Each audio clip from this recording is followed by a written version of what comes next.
Praise the lord. ప్రభువైన యేసు నామములో అందరికీ వందనములు. యేసయ్య మాటను ఈ కార్యక్రమాన్ని వీక్షించడానికి ప్రేమతో నేను మిమ్మల్ని ఆహ్వానిస్తూ ఉన్నాను. ఈ దినము లూకా సువార్త 1వ అధ్యాయము 39వ వచనం నుండి 55 వచనాల వరకు మనము ధ్యానించుకుందాం. ఆ దినముల యందు మరియ లేచి యూదా ప్రదేశములోని కొండ సీమలోనున్న ఒక ఊరికి వెళ్ళి, ఆ దినముల యందు జకరియా ఇంటిలో ప్రవేశించి ఎలిజాబెతుకు వందనములు చేసెను. ఎలిజాబెతు మరియ యొక్క వందన వచనములు వినగానే ఆమె గర్భములో శిశువు గంతులు వేసెను.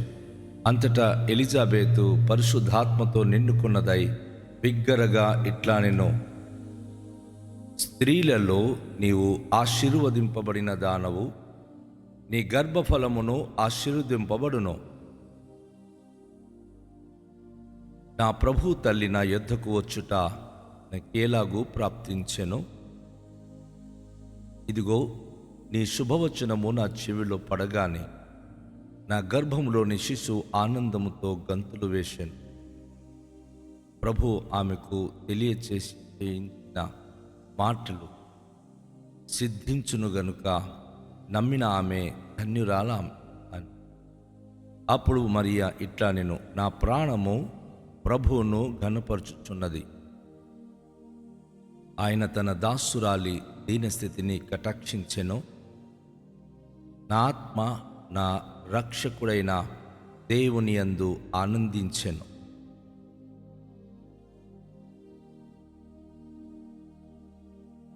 సర్వశక్తివంతుడు నాకు గొప్ప కార్యములు చేసెను గనుక ఇది మొదలుకొని అన్ని తరముల వారును నన్ను ధన్యురాలని అందురు. ఆయన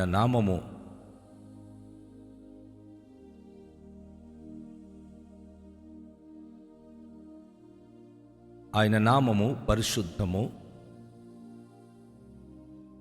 ఆయనకు భయపడు వారి మీద ఆయన కనికారము తరతరములును. ఆయన తన బాహువుతో పరాక్రమము చూపెను. వారి హృదయముల ఆలోచన విషయమై గర్విష్ఠులను చెదరగొట్టెను. సింహాసనము నుండి బలవంతులను పడద్రోసి దీనుల నెక్కించెను.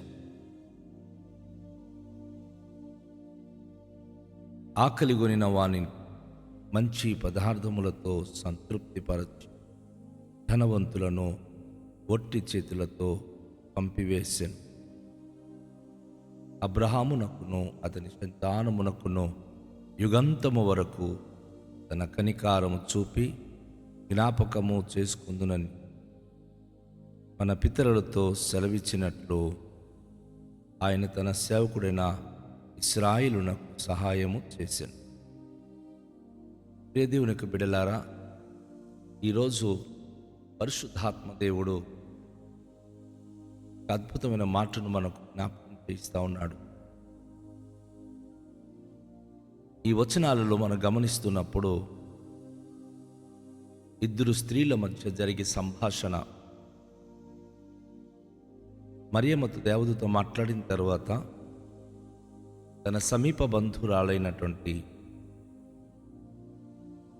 ఎలిజాబెత్ తను 6 మాసాలు గర్భవతి ఉన్నదని చెప్పినప్పుడు యూదా ప్రదేశంలోని కొండసీమలలో వారున్న ప్రదేశానికి మరియ వెళ్ళి అక్కడ ఆ గృహాన ప్రవేశించినప్పుడు జకరియా ఇంట్లో ప్రవేశించి ఎలిజాబెతుకు వందనాలు చేసింది. ఎలిజాబెతుకు వందనాలు చేసిన వెంటనే ఎలిజాబెతు మరియ యొక్క వందనాలు వినగానే ఆమె గర్భములో, అనగా అప్పటికే యోహాను తన గర్భంలో ఉన్నాడు, ఆమె పరిశుద్ధాత్మతో నిండుకొని బిగ్గరగా ఆమె ఒక మాటను తెలియచేస్తూ ఉంది. గర్భంలో ఉన్న శిశువు కూడా అక్కడ గంతులు వేస్తున్నాడు. పరిశుద్ధాత్మ ద్వారా కార్యములు జరుగుతూ ఆమె అంటుంది, అమ్మను స్త్రీలలో ఆశీర్వదింపబడిన దానవు, నీ గర్భఫలమును ఆశీర్వదింపబడును. ఈ మాటలు ఎలిజాబెతు మరియతో అంటుంది. ఆమె ఇంకొక మాట అంటుంది, నా ప్రభు తల్లి నా యొద్దకు వచ్చుట నాకేలాగూ ప్రాప్తించెనో. ఇదిగో నీ శుభవచనము. అద్భుతమైనటువంటి ఇరువురు మధ్య సంభాషణ జరుగుతుందండి. మరియమ్మ వెళ్ళి వందనాలు చెప్పిన వెంటనే ఆమె గర్భంలో ఉన్న బిడ్డ గంతులు వేసి మరి లేవడం, అక్కడ గంతులు వేయడం, ఎలిజాబెత్ పరిశుద్ధాత్మతో నిండుకోవడం, ఇవన్నీ ఒక విచిత్రమైన అనుభూతి. ఎందుకంటే యేసు ప్రభువారు తల్లి గర్భంలో ఉన్నప్పుడే, తన తల్లిని గౌరవించినప్పుడు, ఆ తల్లిని గౌరవించిన వ్యక్తుల మీదకి పరిశుద్ధాత్మ వస్తుందంటే అది ఎంత పరిశుద్ధమైనదో అది ఆలోచించాలి మనం. అయితే ఎలిజాబెత్ ఏమంటుందంటే, ప్రభు తల్లి నువ్వు అమ్మను ఆశీర్వదింపబడిన దానవు, నువ్వు వందనాలు చెప్పిన వెంటనే నా గర్భంలో శిశువు గంతులు వేసి ప్రభు మిమ్మును మీ మాటలు వినగానే ఆ బిడ్డ ఎంతో నా కడుపులో గంతులు వేస్తున్నాడు.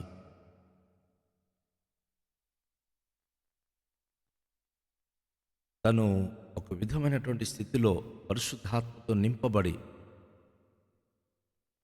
తను ఆత్మ ద్వారా కొన్ని మాటలు తెలియజేస్తూ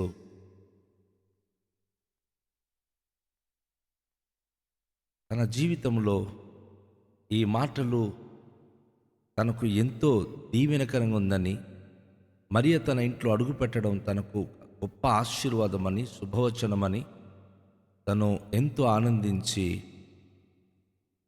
అనేక విషయాలు దేవుని స్తుతింపసాగింది. అయితే అదే సమయంలో యేసు ప్రభు గర్భంలో ఉన్నటువంటి సమయంలో మరియమ్మ కూడాను దేవుని ఆత్మతో నింపబడి, మరియ నా ప్రాణము ప్రభువును ఘనపరుచుతున్నది అని చెప్పి మొదలుపెట్టింది. వాస్తవంగా దేవుని ఆత్మ తనలో ఉండి ఘనపరుచుచున్నదని దేవుని యొక్క మహోన్నత నామానికి స్తుతించి, నా దీన స్థితిని నా దేవుడు కటాక్షం చేశాడు, నా యొక్క బలహీనతలన్నీ ఆయన గమనించాడు, నా ఆత్మ నా రక్షకుడైన దేవుని యందు ఆనందించెను. తను ఆత్మతో నింపబడి ఒక పాట రూపకంగా చాలా పదాలతో మహిమగల దేవునికి ఆమె ఆరాధిస్తుంది. తను అంటుంది, సర్వశక్తివంతుడు నాకు గొప్ప కార్యములు చేసెను. ఇది మొదలుకొని అన్ని తరముల వారును నన్ను ధన్యురాలని అందురు. ఆయన నామము పరిశుద్ధము. ఒక విషయం గమనిద్దాం. ఒక యవనస్తురాలైన అమ్మాయి పరిశుద్ధాత్మ వలన గర్భము ధరించినప్పుడు, పెళ్లి కాకుండా ముందు గర్భము ధరించింది అని ఎంతోమంది విమర్శిస్తారు అని మనం అనుకుంటాం. కానీ ఆమె ఏమంటుంది, అన్ని తరముల వారు నన్ను ధన్యురాలని అందురు. ఆయన నామము పరిశుద్ధము. అన్ని తరము వారు. ఈరోజు ఇప్పటి వరకు అనేక మంది ప్రజలు మరియమ్మను ఒక తల్లిగా పూజిస్తూ మరియమ్మను ఆరాధిస్తూ ఉన్నారు, ప్రభు తల్లి అని చెప్పి. ఇక్కడ ఈ వచనాలు ఈరోజు మన సొసైటీలో చూస్తున్నాం. చాలామంది మరియమ్మ భక్తులు ఉన్నారు.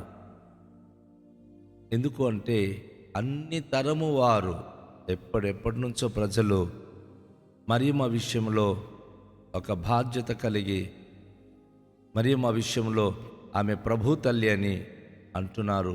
నిజమే, పరిశుద్ధాత్మ తనలో ఉండి పరిశుద్ధాత్మ ద్వారా ఆమె ఈ విషయాన్ని వ్యక్తపరుస్తూ ఉంది, తెలియచేస్తూ ఉంది. దేవుని నామానికి మహిమకరంగా ఆమె అలా తెలియచేస్తూ, నా పట్ల దేవుడు కటాక్షం చూపించాడు, నా పట్ల తన అద్భుత కార్యములు దేవుడు జరిగించి ఉన్నాడని చెప్పి ఆమె ప్రభువును స్తుతిస్తూ కొన్ని దినాలు అక్కడ ఆమె ఉండిపోయింది. వారితో ఆ ఇద్దరు స్త్రీలు అనగా ఎలిజాబెతు, మరియా వారిద్దరూ కలిసి ఉండడం అనేది గొప్ప అద్భుతమైన విషయం. ఇరువురు గర్భములో పడినటువంటి శిష్యులు యోహాను మరియు యేసు ప్రభువారు. కనుక ఇద్దరు కూడాను చాలా గొప్ప తల్లులు, చాలా గొప్ప అనుభూతి కలిగిన వారు. వారి గురించి మనము ధ్యానిస్తూ ఉన్నాం. సో ఇక్కడ కొంతకాలం అక్కడ ఉండి వారిద్దరూ కలిసి ప్రభును స్తుతిస్తున్నారు, ప్రభును ఘనపరుస్తున్నారు, ప్రభును ఆరాధిస్తున్నారు. నా ప్రియ దేవుని యొక్క బిడలారా, దేవుడు మన జీవితంలో ఏదైనా అద్భుత కార్యములు చేసినప్పుడు మనం తనను స్తుతించే వారంగా ఉండాలి, కానీ సందేహించేవారుగా మనం ఎప్పటికీ ఉండకూడదు. మన జీవితాల్లో అసాధ్యమైన, కష్టమైన ఏదైనా మన జీవితంలో చేసినప్పుడు మనం ప్రైజ్ చేయాలి, ప్రభును స్తుతించాలి. ఇది ఎలా జరుగుతుంది అని చెప్పి ఆలోచించకూడదు. ఆ సందేహము మనకు రాకూడదు. ఎందుకంటే పై వచనాలు మనం విన్నాం, ప్రభు ఏ మాట అయినా అది నిరర్ధకము కాదని చెప్పి ఆయన తెలియచేసి ఉన్నారు. ప్రభు చెప్పిన ఏ మాట కూడాను నిరర్ధకము కాదని చెప్పి ప్రభు తెలియచేసి ఉన్నాడు. కనుక దేవుని యొక్క వాక్య భాగంలో మరియమ్మ ఒక మాట అంటుంది, ఆయనకి భయపడు వారి మీద ఆయన కనికారము తరతరములకు ఉంటుంది. ఎస్, ఈరోజు మనము దేవుని పట్ల భయభక్తి కలిగి ఉంటే ఆ మహిమ గల దేవుని కనికారం మన మీదకి ఉంటుంది. అదే సమయంలో తన బాహుతో పరాక్రమము చేసిన ఆ దేవుడు వారి హృదయములో ఆలోచన విషయమై గర్విష్ఠులను చెదరగొట్టును. ఎవరైతే గర్వంగా ఉంటారో, ఎవరైతే అతిశయిస్తుంటారో వారిని చెదరగొట్టి సింహాసనం నుంచి బలవంతులను పడద్రోసి దీనులను ఎక్కించును. ఆ జరిగేటటువంటి పరిస్థితి గురించి చెప్తూ, ఆకలి కొనిన వారికి ఆయన ఆహారము మంచి పదార్థములతో సంతృప్తిపరిచి ధనవంతులను ఒట్టి చేతులతో పంపివేసును అని చెప్పి అంటూ ఆమె మరొక మాటను హెచ్చరిస్తూ ప్రభును స్తుతిస్తూ అంటుంది, అబ్రహాము అతని సంతానమునకును యుగంతము వరకు తన కనికారం చూపి జ్ఞాపకం చేసుకుందునని మన పితరులతో సెలవిచ్చినట్లు ఆయన తన సేవకుడైన ఇశ్రాయేలునకు సహాయము చేసెను. పరిశుద్ధాత్మతో నింపబడిన మరియా ఇజ్రాయేలీ జనాంగం అంతటికి దేవుడు ఏ విధంగా సహాయం చేస్తున్నాడో, అబ్రహాముకు వాగ్దానం చేసిన వాగ్దానం ఎలా నెరవేరుస్తున్నాడో ఆమె స్పష్టంగా తెలియజేస్తూ ప్రభువును స్తుతిస్తుంది. నా సహోదరి, నా సహోదరుడా, దేవుని యొక్క సన్నిధిలో మనము ఒక్కసారిగా మనం ఆలోచిద్దాం. మనం ప్రభు యొక్క అద్భుతమైన వాగ్దానాలు పొందినప్పుడు నమ్మకత్వమైన వారుగా ఉండి ఆయనకు మహిమకరంగా జీవించుటకు సిద్ధపడదాం. రండి, తలలోంచుకొని ప్రార్థన చేద్దాం. మికిలి దయగల పరలోకపు తండ్రి, మీ పరిశుద్ధ నామానికి స్తోత్రాలు. ఈ ప్రశస్తమైన సాయం సమయంలో, ఉదయకాల సమయంలో ప్రభువా నాయనా, మీ యొక్క వాక్యం ద్వారా ప్రభువా మీరు మాతో మాట్లాడినందులకే స్తోత్రాలు. ప్రభువా నీ మాటను మా జీవితానికి ఆశీర్వాదకరంగా ఉంచు. మీరు వాగ్దానం చేసింది మాకు మీరు హెచ్చరించింది అది నిశ్చయంగా మా జీవితంలో నెరవేర్చే దేవుడవు. రండి, ఈ ఉదయకాల సమయంలో ఈ మాటలు మేము విని ఉన్నాం.